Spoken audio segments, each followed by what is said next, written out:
এবারের এইচএসসি ও সমমানের পরীক্ষায় ৭৫% শিক্ষার্থী পাশ করেছে, আর জিপিএ ৫ পেয়েছে ৫৮,০০০-এরও বেশি। ভালো ফল করা এসব শিক্ষার্থীর বেশিরভাগই পাবলিক বিশ্ববিদ্যালয়ের ভর্তি পরীক্ষায় পাশ করতে পারছেন না। এরই মধ্যে ঢাকা বিশ্ববিদ্যালয়ের বিজ্ঞান, কলা এবং বাণিজ্য ইউনিটের ভর্তি পরীক্ষার ফল প্রকাশিত হয়েছে, যাতে গড়ে পাশ করেছে মাত্র ১০%। বিজ্ঞান শাখা বা ক ইউনিটের ভর্তি পরীক্ষায় ৯০,৪২৪ জন শিক্ষার্থী অংশ নিলেও পাশ করেছেন মাত্র ১১,৩৩০ জন।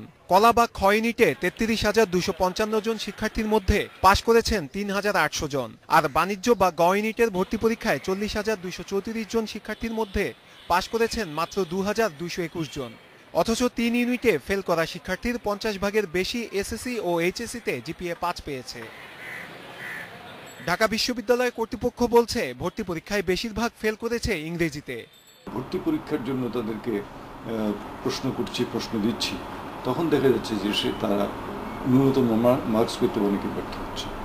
এটা হতে পারে যে স্কুল এবং কলেজে ভাষার উপরে কম গুরুত্ব দেওয়া হয়েছে বা ছেলেমেয়েরা কম গুরুত্ব দিয়েছে। আর শিক্ষাবিদদের মত, ভালো ফলের জন্য শিক্ষার্থীরা স্কুল কলেজে করেছে সাজেশন নির্ভর পড়াশোনা। বিপর্যয় এ কারণেই।